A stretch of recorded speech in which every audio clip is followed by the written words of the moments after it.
God. Thank you, O Lord, for your presence in our lives. Thank you, Lord, for your great love. Thank you, Lord, for bringing us together, O Lord, as your children. And thank you, Lord, for the work of the Holy Spirit in our midst. In the mighty name of our Lord, our Savior, our Redeemer, Jesus Christ, we pray. Amen and amen. Amen. I know, belated Happy Hearts Day. Apo, so how was it last Friday? Apo, I know it's part of, maybe some of you have that custom. Ano po, if you're married, you should be giving flowers to your wife or chocolates. Because I know, I remember that always. Because if not, I'll be like Jesus. I'll be crucified on that cross. If I forget, because sometimes we make that as an excuse. Oh, we're married already. I'm okay. She doesn't need those flowers. But indeed, that's how we show our love to our wife. I know some of you will make that excuse. So I'm just sharing. If you love your wife, I was thinking like, because I'm working, I was like, man, I'm not going to need to go to this store to buy this. But that's part of love. The sacrifice that you have to do, just to spend time looking. And then you know what? The price of flowers when it's Valentine's Day, it's like how much? Quadruple the price. But you don't worry about the amount. You worry about if you don't buy that flower and give that to your wife, that'll be a much concern rather than how much you pay for it. Amen? So that's how we show our love. Love is sacrificial. Love will be expensive, but that's okay. Because you're showing your love for that person that God has given you. So to love is to live a grateful and generous life. I know this is one of the greatest verses in the Bible. I know from memory you know this. Maybe when you were first a believer, this is your first memory verse. John 3:16. For God so loved the world that He gave His one and only Son, that whoever believes in Him shall not perish but have eternal life. What is so important with this? For God, we see those words loved and gave. We always hear that phrase, that saying, you can give without loving, but you cannot love without giving. And our God exemplified that. He gave because He loves us. The agape love, unconditional love, the greatest love of all. It's not the song of Whitney Houston. The greatest love of all is easy to achieve, learning to love yourself. No, the greatest love of all is the one that God has showed us. He gave His one and only Son. Amen? Amen po ba? I want you to answer me, dahil po I don't want you to be sleeping on me while I'm preaching.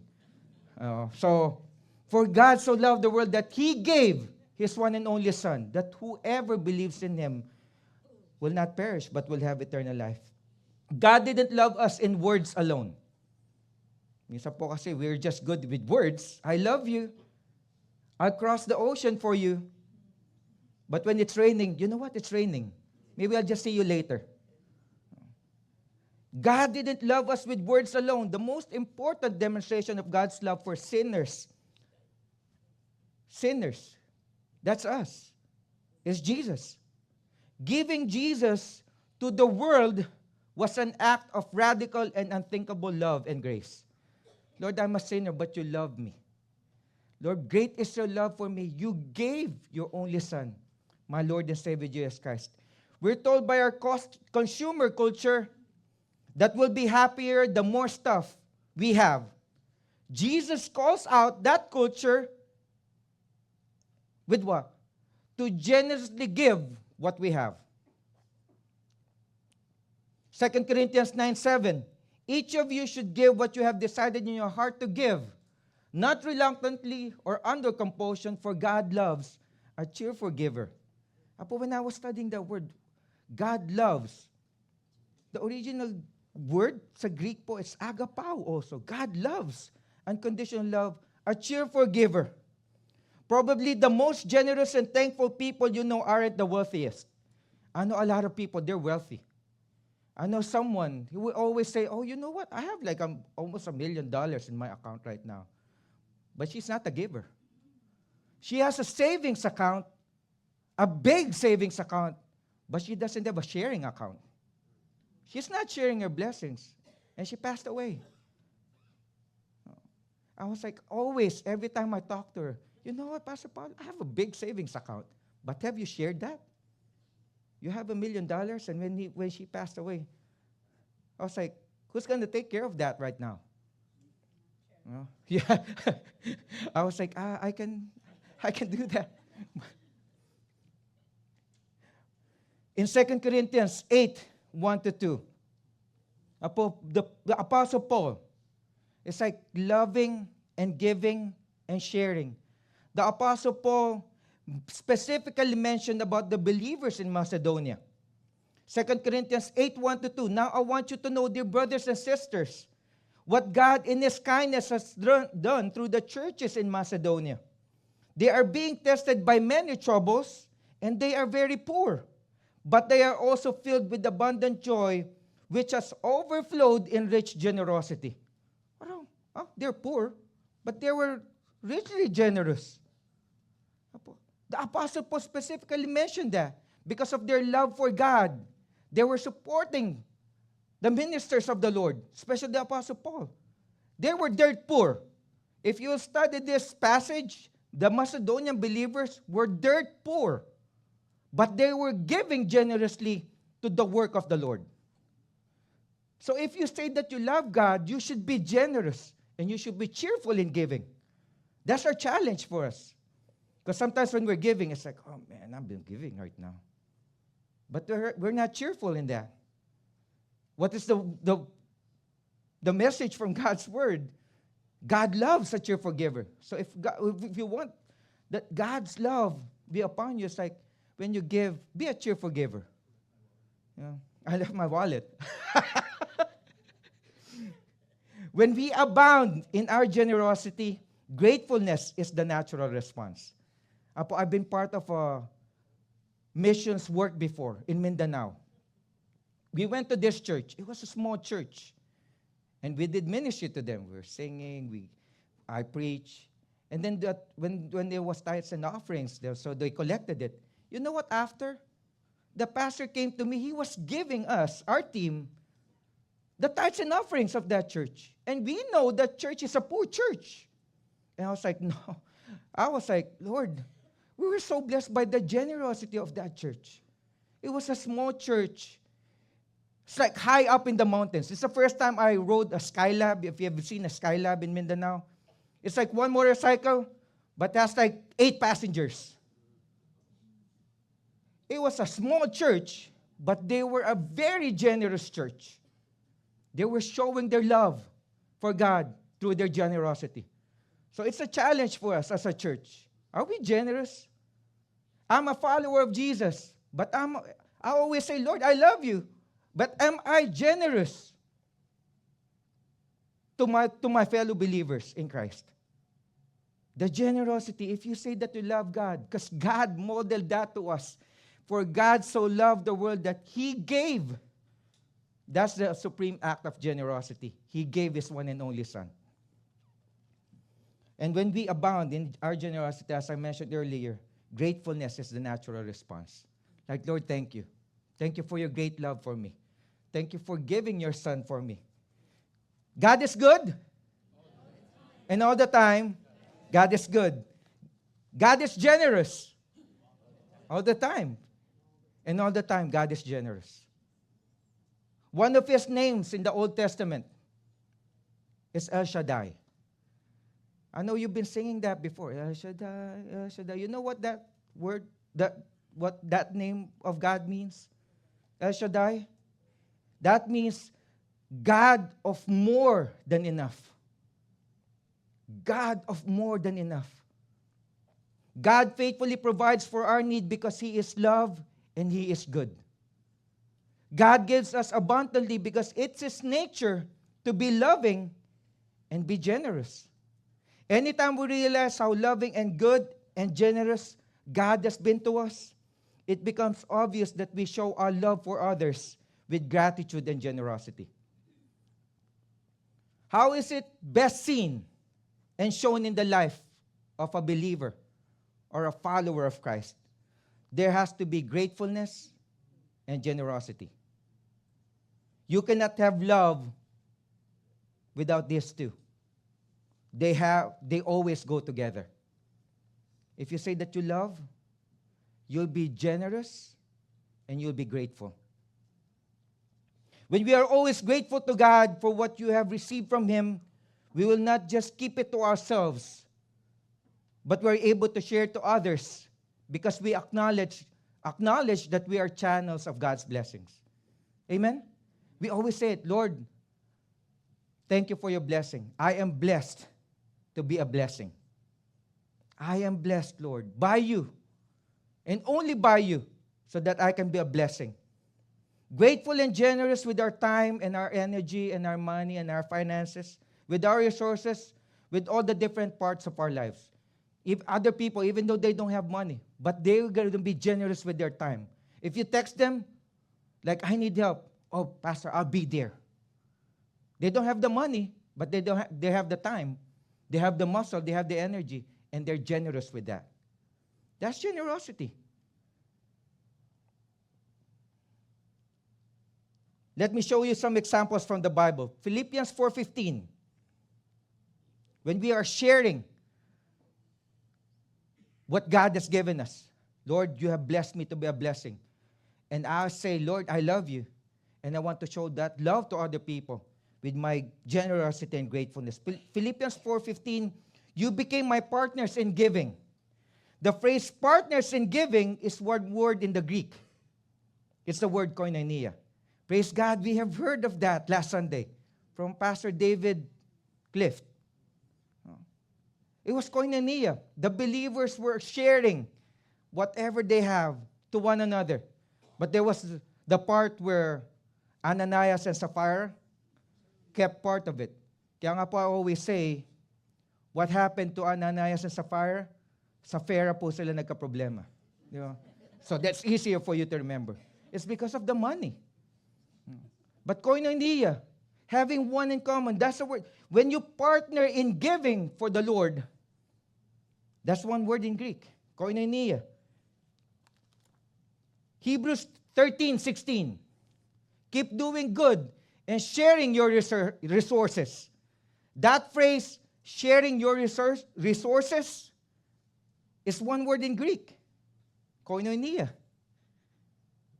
Then in 2 Corinthians 8:4, they begged us to let them have the joy of giving their money for God's people. They begged. That's how they were so loving to the Lord. Lord, you want to support the ministry that you have given us. We beg you. Help. I want to share the blessing. Hindi po begging for money because they need it. They were begging to share the money that God has given them. And you know that phrase? Begging to share their money for God's people? That phrase, joy of giving their money, is actually one word in Greek, fellowship.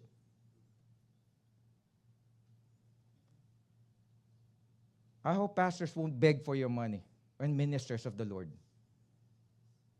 That's fellowship. Koinonia. That's a blessing coming from the Lord. Lord, you have blessed Forever Community Church. And I hope and I pray that this church will be a blessing to the people around you. God has given us the resources.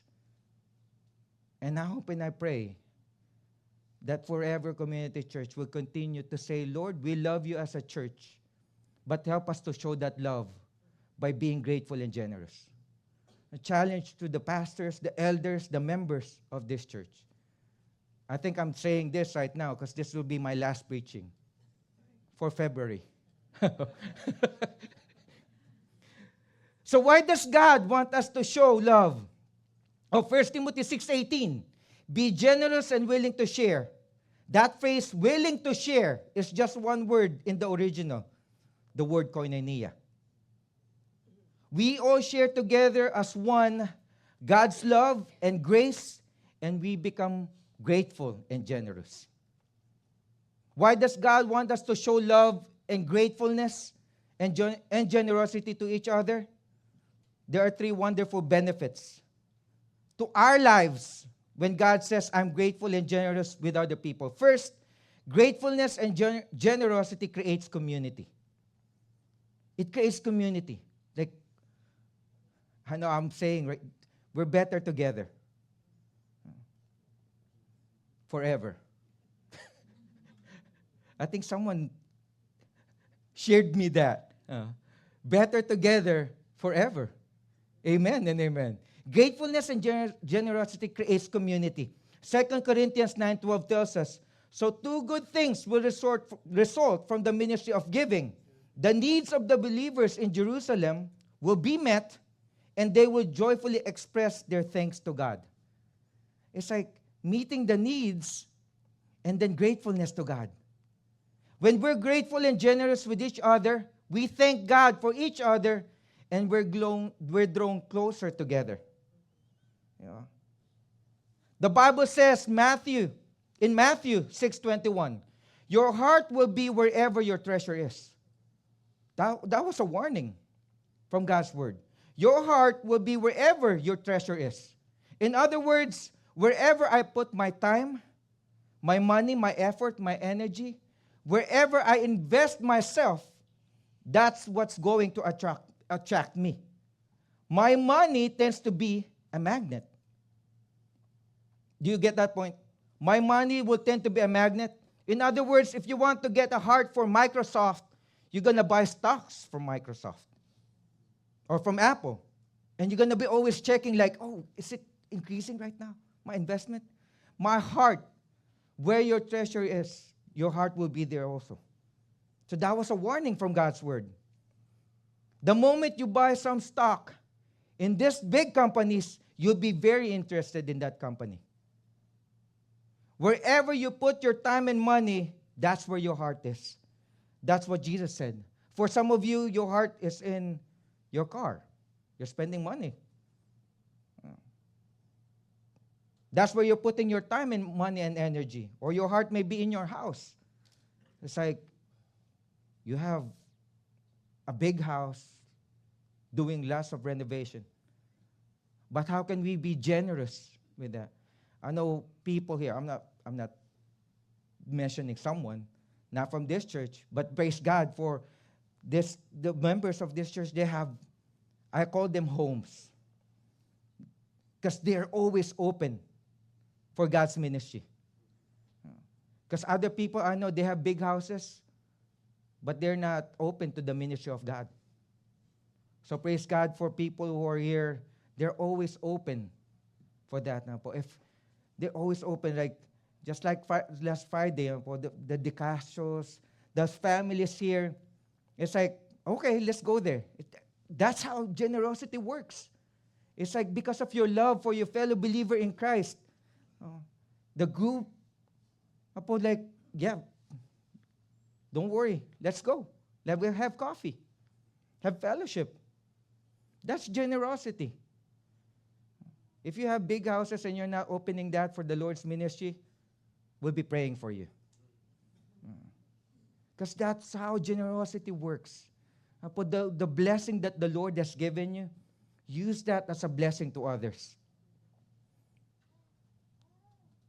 So anytime I'm generous with you, or I'm generous with the poor, or I'm generous with anybody, that's where my heart tends to go. It's like, Lord, thank you for being generous to me. I want to be generous to my brethren. I want to be generous to other people. Simple things. When you go to a restaurant, are you giving tip to the one who's serving you? Or it's like, oh no, I've paid a lot of tax for this, even with my food. Why will I give him my tip? Generosity. Some people, they're going to compute that. Like, I'll just give 5% or 10%. But you know what? Generosity, Lord, you have blessed me. And I want to be a blessing to other people. The first Christians were very famous for their generosity. The infant church. In Acts 2:44, it tells us that all the believers were united and shared everything. They were united and shared everything. They were a family. They shared it all. What's mine is yours. You can share it with me. It was voluntary. What's the mentality right now? What yours is mine. What's mine is mine. That's not koinonia. That's not being loving. That's not being generous. That's not being grateful. It's not socialism, not even communism. Communism says, what's yours is mine, and I'm going to take it. Sino po ba yung mga komunista po dito? Don't raise your hand. Because we're gonna be sending you to China and Russia right now. Communism is like, what's yours is mine, and I'm going to take it. Christianity says, what's mine is yours, and you can share it with me. So, praise God. We're followers of Jesus Christ. We're not followers of Marxism or communism. Second, gratefulness and generosity defeats covetousness. It defeats greed in your life. Covetousness. The more generous I am with you, the more it defeats covetousness in my life. Covetousness, it's in modern term, is what we call materialism. The keeping up with the Jonases, siguro po for those who are young right now, the Kardashians. That's a mentality that states that I want to have what they have. Because materialism is all about getting and betting. Get, bet. What's the big difference of people who go to church with those who go to the casinos? Yung titingnan po, those who, I'm not saying that don't go to the casinos. But remember, if you win, don't forget your tithes and offerings. What's the difference? People who go to the casinos or people who go to church are givers.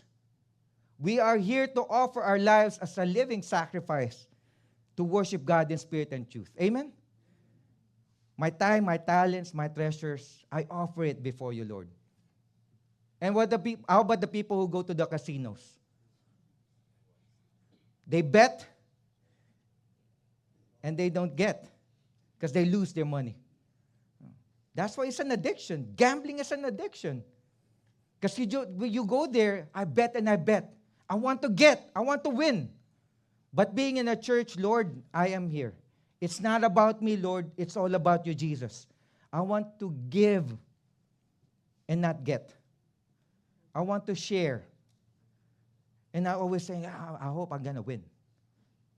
My dad will always say, you're going to win. You won't win against the casinos. That's a look at the buildings of those casinos, man. You won't win. So that's the difference. The Bible says in Matthew 6:24, you cannot serve both God and money. Circle cannot. You cannot. And then God said, in His word, the love of money is the root of all kinds of evil. It's not saying that money is evil. We should correct that. The love of money is the root of all kinds of evil. What's the antidote to materialism? Gratefulness and generosity. Going back, Lord, you love me, and you gave your son for me. And now you're blessing me, Lord. I want to love other people. And thank you, Lord, for that. And I want to be generous to other people. That's the antidote for that. Every time you're grateful and generous, your heart grows. Enlarged heart. For the doctors and the nurses here, that's not good. That's not a good medical term. But spiritually, if you're giving and you're grateful and you're generous, your heart will grow. Only God knows your spiritual heart right now. And I hope and I pray you have an enlarged heart. Spiritually, not physically. Because physically, we'll be praying for you. Pero sabi nga po, if you want to have a heart problem, it's good that you're having it in this church. Marami pong tayong nurses dito. Oh. Enlarged heart, spiritually. Because your heart grows when you're giving and when you're grateful and when you're generous. 2 Corinthians 9:11 says, yes, you will be enriched in every way so that you can always be generous. And when you take your gifts to those who need them, they will thank God. It's like the Lord will faithfully provide for our needs. Sobra-sobra pa nga po, no? God says every time you share with a friend, you share with the family, you share with the neighbor, anytime you're generous with anybody, you are breaking the grip and defeating materialism in your life. Amen and amen. And then third, gratefulness and generosity strengthens commitment. It strengthens commitment. The Bible says in 2 Corinthians 9:13, as a result of your ministry, they will give glory to God. For your generosity to them and to all believers will prove that you are obedient to the good news of Christ. It strengthens commitment. Because these people that will be touched by your life, by your generosity, will give glory to God. There are many promises in this book, in God's Word, about giving. In fact, God in His Word talks more about giving than He does about heaven or hell. Why? Because He wants us to become like Him, to be loving and to be generous. I discovered the rule of threes. The rule of threes. Last night po ba, did you watch NBA All-Star? The three-point shooting contest? Oh, no. I don't know if you guys love watching basketball. But I discovered the rule of threes. I'm not talking about Steph Curry. The rule of threes states that a person can survive 3 minutes without oxygen, 3 days without water, and 3 weeks without food. Add a minute without oxygen, a day without water, and a week without food, and we're all dead. That's how generous our God is. For God so loved the world. Like even unbelievers, for God so loved the world. God is a generous God. Just think about it. 4 minutes without oxygen, if not for the generosity of God, we're all dead. 3 days without water, because of the generosity of God. If not for His generosity, 4 days without water, we're going to be, I know people, maybe some people will still be alive. But most of us, 4 days without water, will be dead. But praise God for His generosity, for His love, and for His generosity for us. God is a generous God. You would have nothing in your life. I would have nothing in my life if it weren't for the generosity of God. That's why I always say, Lord, whatever I have right now, I will not boast about it. I will boast of your love and your faithfulness and your generosity to me. I wouldn't take my next breath if it weren't for the generosity of God. So God says, I just want you to learn to be like me. I'm generous with you, and I want you to learn to be like me, to be generous with other people. God is telling that to us right now through His Word. Sooner or later, you have to decide, do I believe in all those promises from God's Word? Here's one of them. It's a principle of reciprocity. Jesus Christ Himself said in Luke 6:38, give, and it will be given to you. A good measure, pressed down, shaken together, running over, will be poured into your lap, for with the measure you use, it will be measured to you. Generosity. Give, and it will come back to you. Pressed down, shaken together, running over. That's how generous our God is. In 2 Corinthians 9:6, it says, whoever sows sparingly will reap sparingly, and whoever sows generously will also reap generously. If you're constantly giving out encouragement and sowing affirmation, and you're sowing kindness to other people, then other people will be affirming and encouraging to you also. This morning, when I woke up early this morning, I saw Pastor Al's text, and I'm very encouraged with that. Always like, Lord, thank you for even those messages. Very encouraging. That's how you become generous to other people. The generosity. What is biblical, my dear brothers and sisters in the Lord? is the principle of reciprocity. The golden rules are stated by our Lord and Savior Jesus Christ himself in Matthew 7:12. Do to others what you would like them to do to you. And please, not what even other believers, as believers, we don't believe in karma. What's karma? Do you know that principle of karma? It's like, do not do unto others. Some believers say that. Oh, you know what? It's in the Bible. Do not do unto others what you... No, it's not in the Bible. What's in the Bible is do unto others what you would want them to do unto you. Karma is like, oh, something will happen bad to you.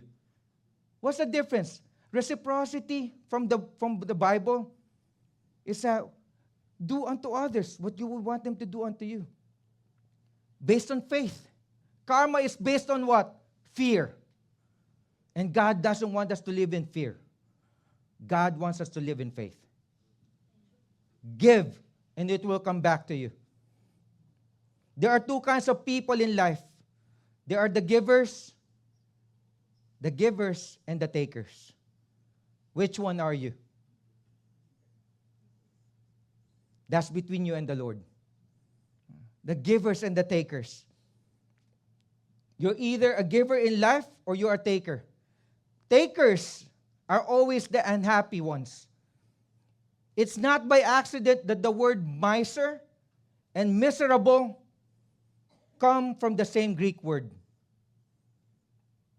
The most giving, the most generous people in life are always giving their time, their energy, their resources in helping other people.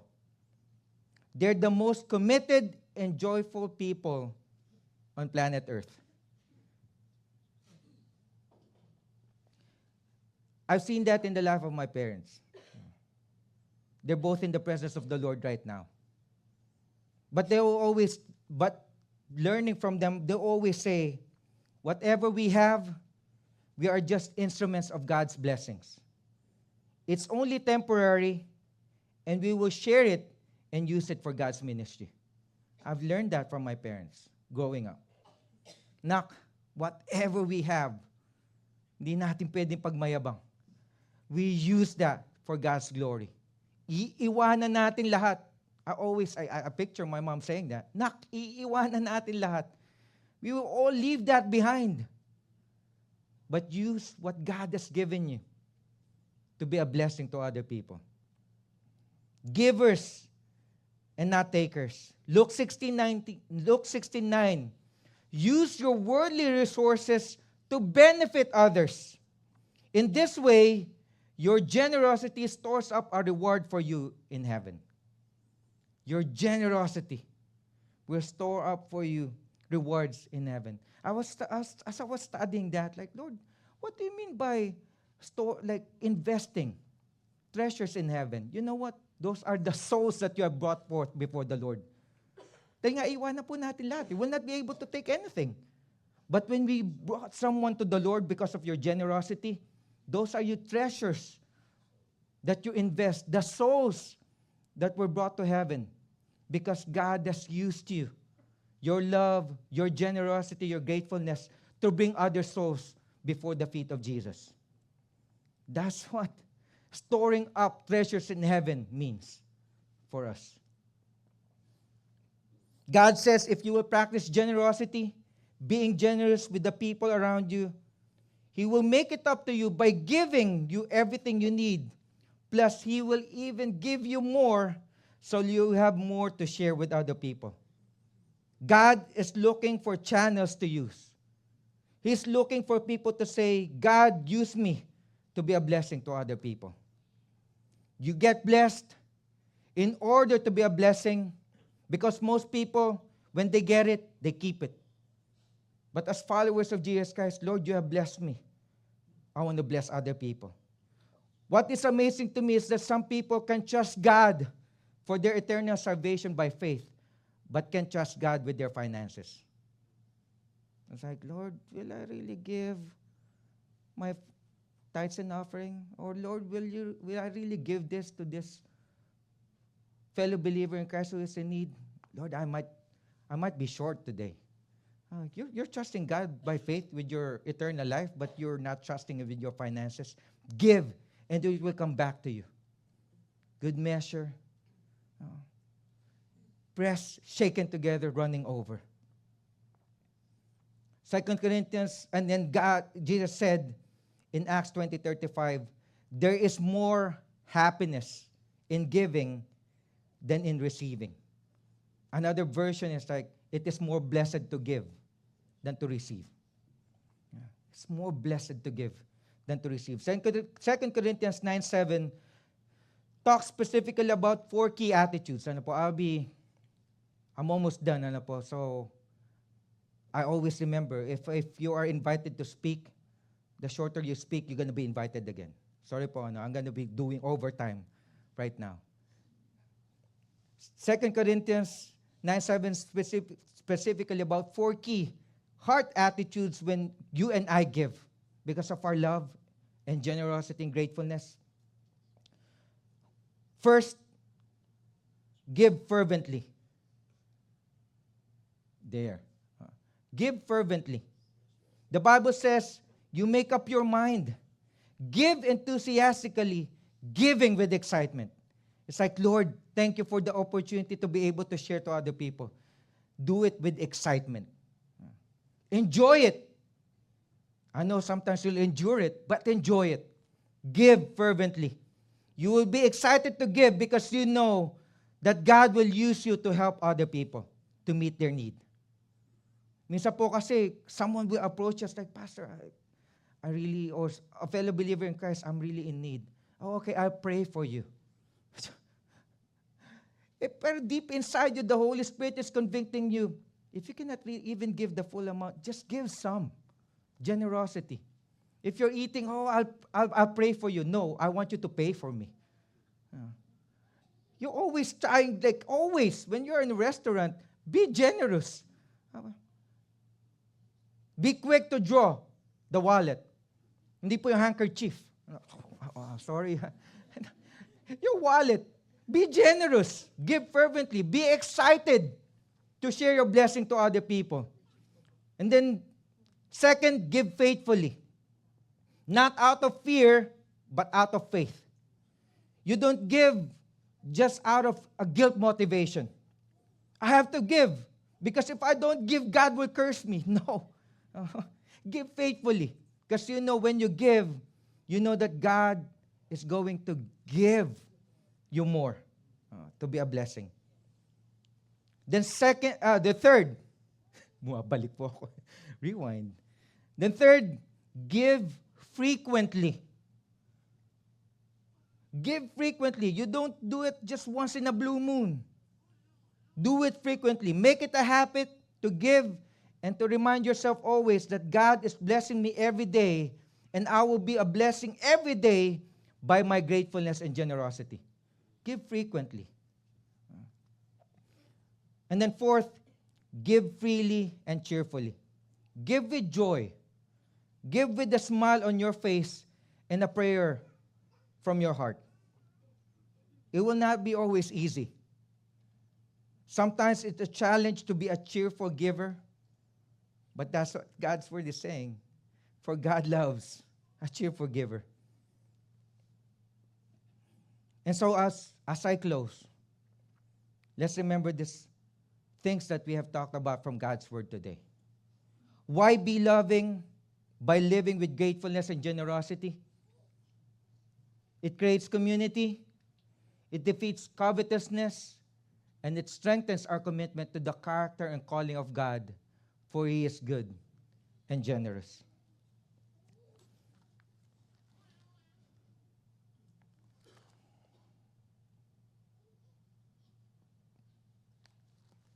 Jesus gave thanks to God, the Father, before giving up His life on the cross. That's the greatest example of God's love, the love of Jesus for us. He gave thanks to God the Father before giving His life on the cross. It was the greatest act of love. Therefore, it is possible for us to give thanks to God as we prepare to give to others, whether out of surplus or even when we are in need. Just like what the Apostle Paul acknowledged the Macedonian believers for. It is by His grace that we can give what has been given to us.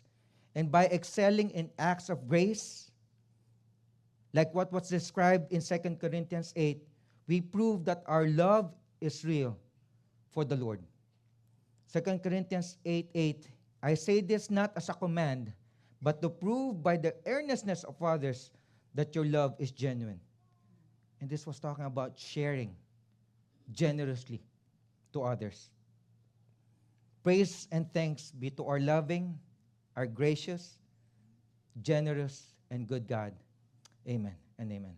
Let us pray. Lord, we thank you, Lord, for this morning, oh God. Thank you, Lord, for your love for us. Thank you, Lord, for your generosity, Lord God. Thank you, Lord, for always reminding us, oh Lord, that you love us so much that you gave your only begotten Son for us, oh God. And help us, Lord, to always be a blessing. Lord, you are always faithful in giving our needs, oh God, for our needs. And right now, Lord, help us not to make excuses for not being generous to other people. You have given us so much, oh God. And Lord, to those who are hearing these words right now from your word, oh Lord, from the Bible, your love letter to us. Lord, I pray that if their desire is to love you, oh God, may they accept you and follow you as their Lord and Savior. Lord Jesus, through your Holy Spirit, work in the hearts of your people right now here at Forever Community Church. Help us not just say that we love you, O God. Help us, Lord, to show that we love you by being generous and by being grateful. Always, O Lord. Salamat po, Panginoon, for we know that wherever you may bring us, O God, you will always be magnified when we show our love to other people. Thank you, O God, again, for your great love for us. Thank you for loving us. Thank you for giving your Son for us. And thank you for giving your Holy Spirit so that we'll always be reminded of the teachings of our Lord, our Savior and Redeemer. In the mighty name of our Lord, the King of Kings, Jesus Christ we pray. Amen and amen. Amen.